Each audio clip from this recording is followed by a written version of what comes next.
Team India captain Rohit Sharma చరిత్ర సృష్టించాడు.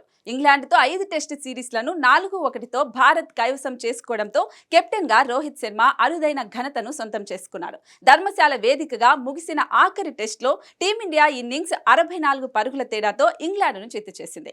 ఈ గెలుపుతో సిరీస్ను 4-1తో కైవసం చేసుకుంది. హైదరాబాద్ వేదికగా జరిగిన ఈ సిరీస్ తొలి మ్యాచ్లో టీమిండియా ఓటమి పాలైంది. తొలి ఇన్నింగ్స్లో ఆధిక్యం అందుకున్న తర్వాత కూడా ఆ మ్యాచ్లో రోహిత్ సేన విజయాన్ని అందుకోలేకపోయింది.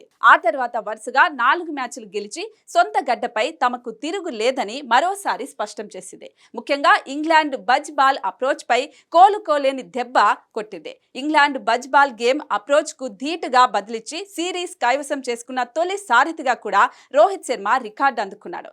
ఇంగ్లాండ్ కెప్టెన్ గా బెన్ స్టోక్, హెడ్ కోచ్ గా మెక్లమ్ బాధ్యతలు చేపట్టిన తర్వాత ఆ జట్టు ఓడిపోయిన తొలి సిరీస్ ఇదే.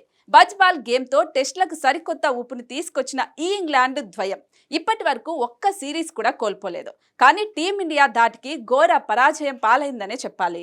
ఇక సొంత గడ్డపై భారత్ కు ఇది 400వ విజయం కావడం మరో విశేషం. అలాగే 112 ఏళ్ల తర్వాత 5 టెస్ట్ సిరీస్లో తొలి మ్యాచ్లో ఓడి ఆ తర్వాత 4-1తో సిరీస్ కైవసం చేసుకున్న కెప్టెన్గా రోహిత్ చరిత్రకెక్కాడు.